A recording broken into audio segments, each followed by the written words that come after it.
महाराष्ट्र के डिप्टी मुख्यमंत्री अजीत पवार का निधन हो गया है। बारामती में उनके विमान के क्रैश होने की पुष्टि हुई है। यह हादसा बारामती एयरपोर्ट पर लैंडिंग के दौरान हुआ। शुरुआती जानकारी के अनुसार मुंबई से बारामती आ रहा एक प्राइवेट चार्टर्ड विमान रनवे से उतर गया, जिसके बाद ये दुर्घटना हुई। विमान में अजीत पवार के साथ उनके पर्सनल असिस्टेंट, सुरक्षाकर्मी और विमान का स्टाफ भी मौजूद था।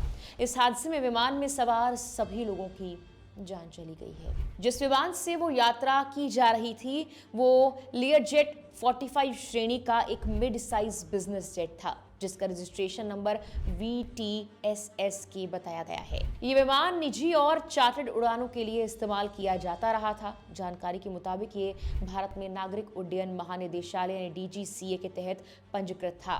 लियरजेट 45XR वेरिएंट के इस विमान का इस्तेमाल विशेष यात्राओं के लिए किया जा रहा था।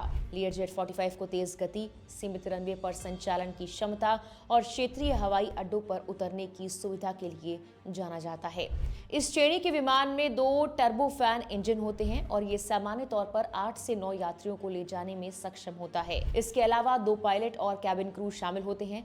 ऐसे विमान आमतौर पर उन एयरपोर्ट्स पर संचालित किए जाते हैं जहां बड़े व्यावसायिक विमानों का नियमित संचालन नहीं होता।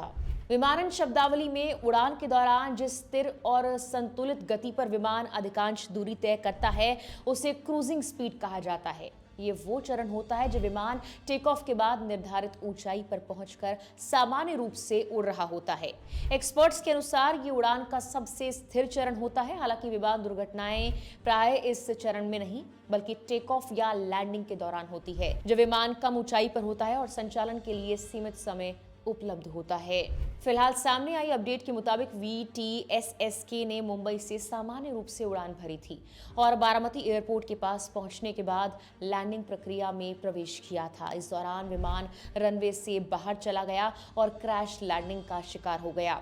ये दुर्घटना उड़ान के अंतिम चरणों में हुई, जिसे तकनीकी रूप से सबसे संवेदनशील माना जाता है।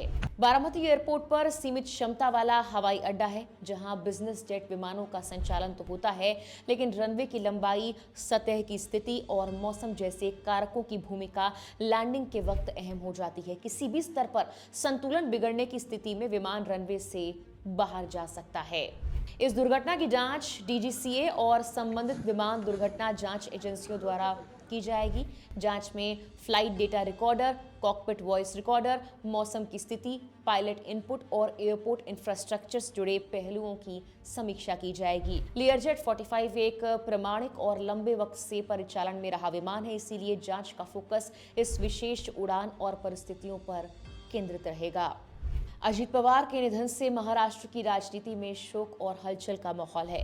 यह हादसा न सिर्फ एक गंभीर विमान दुर्घटना है बल्कि राज्य के प्रशासनिक और राजनीतिक ढांचे के लिए भी एक बड़ा झटका माना जा रहा है। फिलहाल के लिए इस वीडियो में इतना ही।